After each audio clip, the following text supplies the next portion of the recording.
Hey everyone, Mr. Sujano here. Today a new Fightstick was, I guess you could call it teased, and it started a bit of a controversy. Let's get started.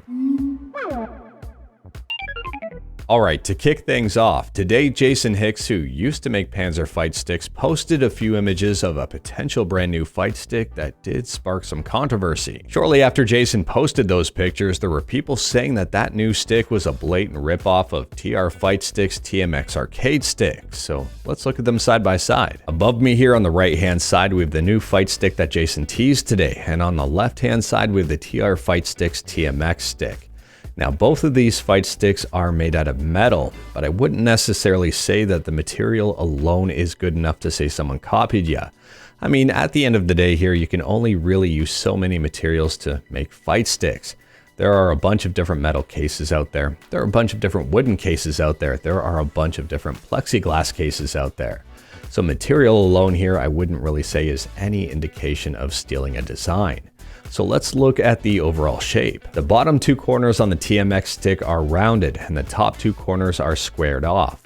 On Jason's stick here, the bottom two corners are rounded and the top two corners are also rounded. These are a little bit different overall.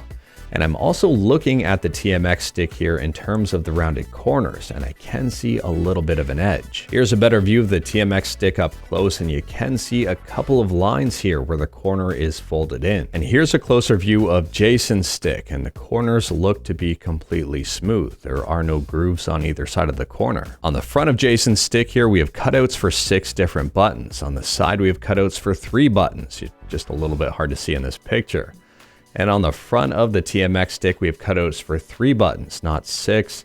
And on the side, well, we also have cutouts for 3 buttons. On top of that, both cases appear to have a window on the bottom. The TMX stick has squared off corners and Jason's stick has rounded corners. Both sticks here do have different button layouts, but I'm assuming that both sticks you will be able to switch up the top panel. The top panels here though, they do switch up a little bit different. So on the TMX stick, we have an inner panel, where on Jason's stick, it looks like the entire top panel would have to be changed. In addition to that, the size of these sticks also looks a little bit different. On the TMX stick, it looks like there's a lot more space between the edges of the button and the edges of the case than on Jason's stick. The edges of the buttons here and the edges of the case look to be a little bit closer together. Now, being completely objective here, not taking sides and only looking at the information presented, both of these sticks look pretty darn good. And both of these sticks also look pretty different. I would say yes, there are some similarities, but at the end of the day, there are similarities between a bunch of Fightsticks out there. And I think the differences far outweigh the similarities, but I could be wrong. In my opinion here, if you're looking for an example of a ripoff or a copy, well, I think this might fit that bill. At the end of the day here, these are just my observations, and I think the verdict is still out there. Let me know your thoughts on these two sticks in the comments below. Are they similar? Are they different? And did I miss something? If I missed something, definitely let me know in the comments below. If you like this video, leave a like. If you didn't like this video, leave a like. Hit that subscribe button, check out my other videos. Thank you everyone, take care.